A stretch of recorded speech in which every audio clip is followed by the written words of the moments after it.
Kinumpirma ni Iloilo City Police Office o ICPO Director Colonel Wilbert Parilla na ang mga sospek na kanilang naaaresto sa drug buy-bust operations ay may koneksyon sa mga bilanggo sa loob ng Bureau of Jail Management and Penology o BJMP. Bukod sa Mighty C, way na ko gina-allergy, way na ko gina-masakit. Salamat Mighty C!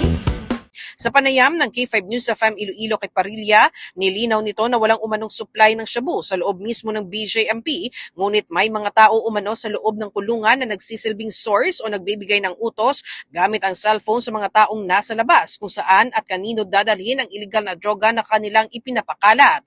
Ayon kay Parilla, inatasan na niya ang hepe ng kanilang intelligence unit na makipag-ugnayan sa BJMP upang maipaalam ang naturang sitwasyon at makagawa ng hakbang ang nasabing opisina at mapigilan ang pagkalat ng iligal na droga sa Iloilo City. Samantala, matatandaan na ilang operasyon na ng ICPO ang isinasagawa kung saan karamihan sa mga naarestong sospek ay nagsasabi na ang kanilang source ay kasalukuyang nakakulong sa nasabing pasilidad.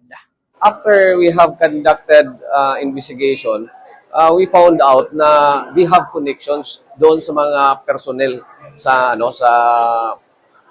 or yung mga nakadetain sa BGMP. Malaking tulong talaga ang iCare sa akin. iCare Go! iCare Go! Nag-uulat para sa K5 Network News, ito si K5 Karen Badilla para sa kampyon na balita, serbisyo publiko at kasiyahan sa bawat Pilipino. K5 News FM.